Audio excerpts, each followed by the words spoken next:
Boubacar, whose name has been changed to protect his identity, says last year unidentified gunmen came to his home at night, shot and wounded his wife and son, then killed his brother. The next day, on doctor's orders, he travelled to the capital Ouagadougou for medical treatment to save his son's injured hand from amputation.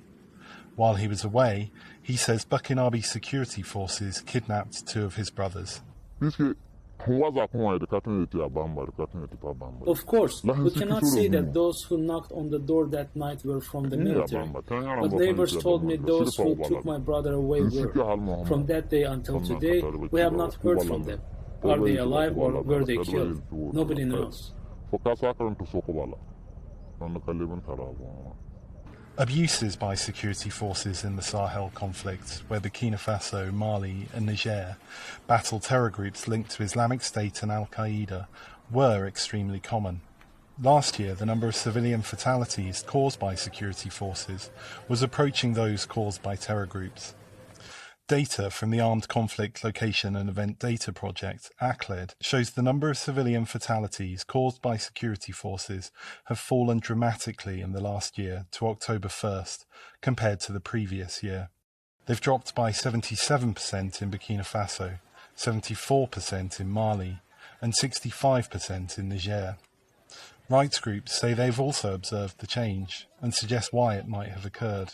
We believe that there's a combination of factors. The first has been reporting by human rights groups, by journalists, as well as pressure from the international community. Analysts say there could be other factors at play, including the outsourcing of military activities to government-backed militants, among other things. Over this period, the security situation in the Sahel has continued to get worse. And so I think one other possible explanation is that regional security forces are doing somewhat less patrolling, essentially doing somewhat less, or so doing somewhat fewer operations where they're actually interacting with populations in rural areas, especially. The Burkinabe army says accusations of abuse by security forces have not been proven. In a statement to VOA, it said respect for human rights is a major concern for the National Armed Forces and is part of the basic education for soldiers. But the consequences of the atrocities are not going away. Bad news is there have not been investigations, much less justice and accountability. Boubacar says trying to seek justice from the same authorities he believes committed crimes would be pointless. I cannot see how there will be a positive outcome, even if we went to court, so we'll let it be.